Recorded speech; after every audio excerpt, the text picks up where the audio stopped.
It's 1950, and the United States of America is at war. Communist North Korea has crossed the 38th parallel into South Korea, and American and United Nations troops are deeply entrenched in the conflict. A battle rages, two sides shooting at each other relentlessly when, once again, a priest has run out into the battlefield to drag injured soldiers to relative safety. This priest from Kansas is notorious for this behavior, fearlessly running from foxhole to foxhole. The American troops love the man and wish he wouldn't put himself into this kind of danger. But neither does it surprise them anymore to see him out there. It's just what Father Emil Kapaun does. This isn't Father Kapaun's first war.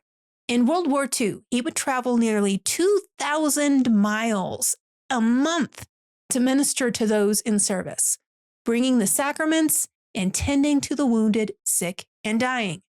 Now he's in Korea, bringing the sacraments and tending to the wounded, sick, and dying. And, oh, there he goes again. You guys, watch out for the priest.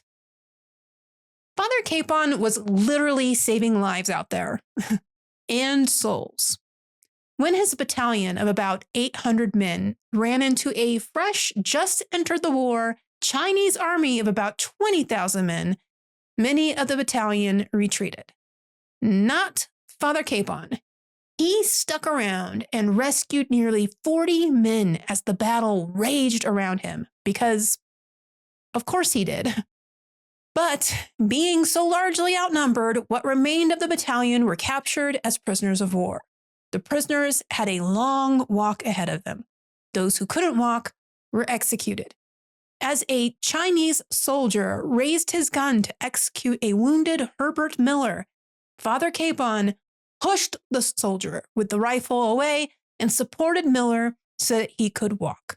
Miller was sure this meant the death of them both, but the Chinese soldier was so stunned, he just stood there with his mouth agape. Father Kapaun would carry and support the wounded man for the 60-mile march to the POW camp.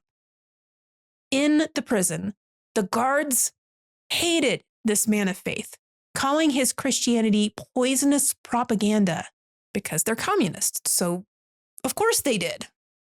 They mocked him, threatened him, and sent him to communist indoctrination sessions, all the while exposing him and the other prisoners to malnutrition and extreme cold for long periods of time without any protective clothing. But these attempts to suppress Father Kapaun's faith failed.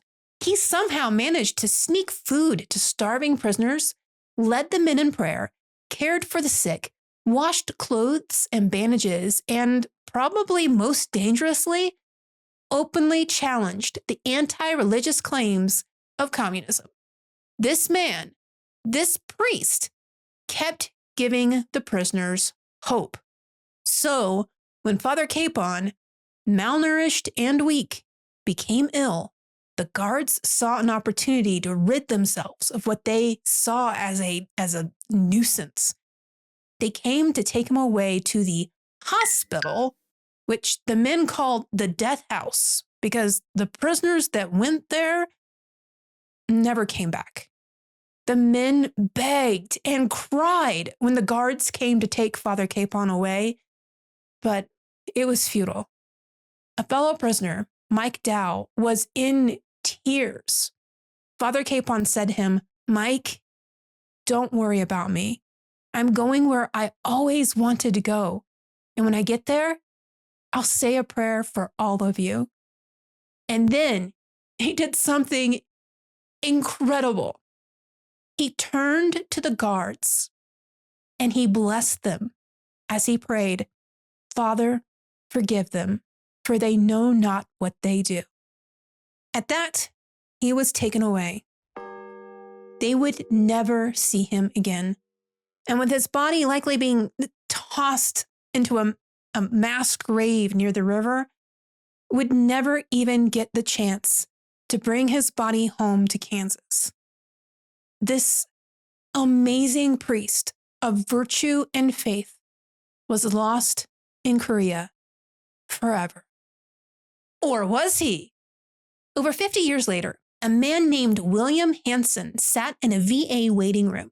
He saw a magazine sitting on the table called Columbia, published by none other than the Knights of Columbus. In the magazine, there was an article about Father Emil Kapaun with this photo, a photo of him celebrating Mass using the hood of a Jeep as an altar. Hansen looked at the photo, recognized the story, and thought to himself, I know this priest. I buried him. It turns out Father Kapaun was not tossed into a mass grave. When prisoners in the hospital were instructed to bury the body in that custom, just toss him in with the others kind of way, they respected Father Kapaun so much that they defied the orders by using their hands to dig a shallow grave and mark it with stones. Hansen would not only survive the hospital, but also the POW camp, and was now able to tell researchers whose job it was to identify unknown bodies of American soldiers his story. It was possible, although still unlikely, that Father Kapaun's body had already been moved to American soil at the National Memorial Cemetery of the Pacific, or the Punch Bowl as it's known, in Honolulu, Hawaii. This is where thousands of remains from the Korean War and World War II, including the attack on Pearl Harbor, are buried. And then, 70 years after his death, it happened. Father Kapaun's body was identified in that very cemetery, and he now rests at the Cathedral of the Immaculate Conception in Wichita, Kansas. He is home. Today, his cause for sainthood is moving forward. In 2025, Pope Francis officially declared him venerable, and prayers are being raised up for his canonization and for his intercession. Father Kapaun was a light in the darkness of war, bringing healing, hope, and the sacraments into a world of violence and death. He embodied Psalm 23, verse 4. Even though I walk through the valley of the shadow of death, I fear no evil, for you are with me. Your rod and your staff, they comfort me. Father Kapaun carried no rifle, yet he fought the darkness all the same.